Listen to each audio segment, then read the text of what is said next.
Assalamualaikum warahmatullahi wabarakatuh. Salam Pramuka. Di sini saya Ambar Kafatul Buana akan menyampaikan materi tentang SKK dan TKK. SKK adalah singkatan dari syarat kecakapan khusus, sedangkan TKK adalah singkatan dari tanda kecakapan khusus. Keduanya saling terkait. SKK, syarat kecakapan khusus, merupakan serangkaian syarat untuk mendapatkan TKK. Sedangkan TKK adalah tanda yang diberikan setelah menyelesaikan SKK.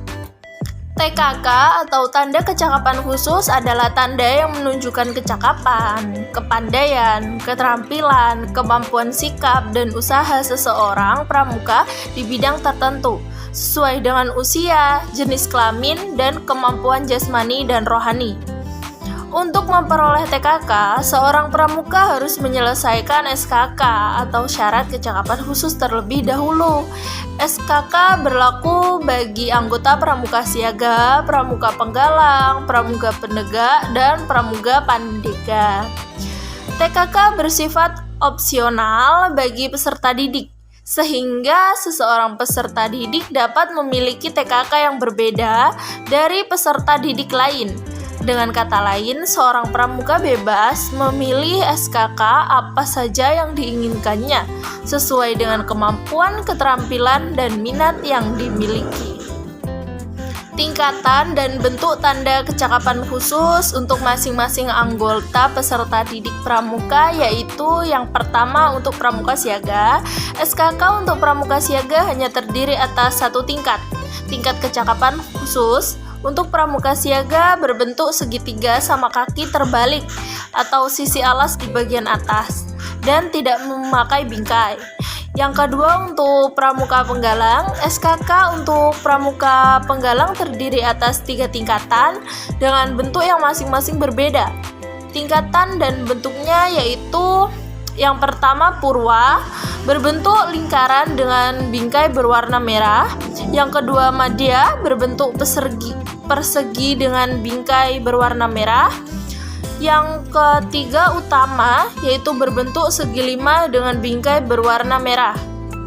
Yang ketiga yaitu untuk pramuka penegak dan pandega. SKK dan TKK untuk pramuka penegak dan pandega sama, terdiri atas 3 tingkatan. Dan bentuk yang pertama purwa, berbentuk lingkaran dengan bingkai berwarna kuning. Yang kedua madya, berbentuk persegi dengan bingkai berwarna kuning. Yang ketiga utama, berbentuk segi 5 dengan bingkai berwarna kuning. Dapat penggolongan SKK dan TKK.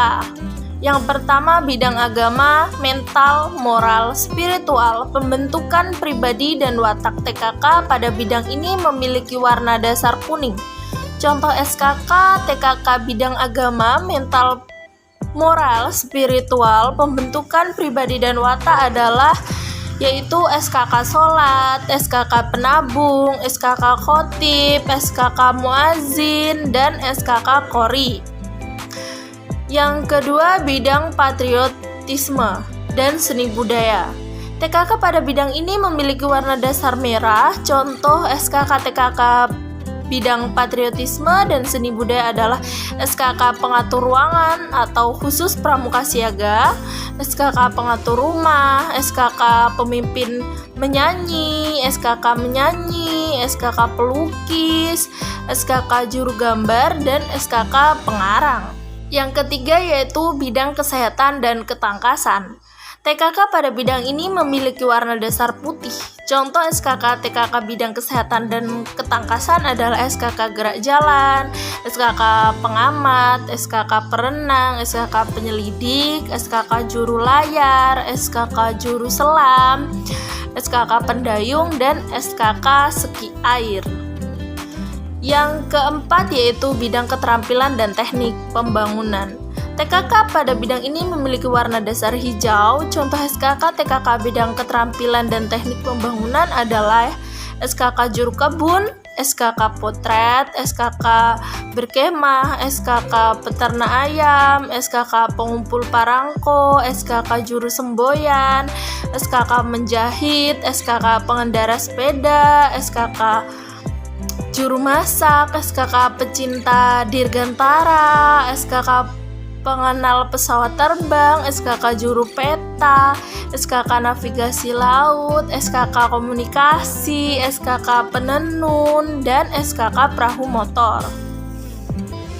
Yang kelima yaitu bidang sosial, perikemanusiaan, gotong royong, ketertiban masyarakat, perdamaian dunia, dan lingkungan hidup.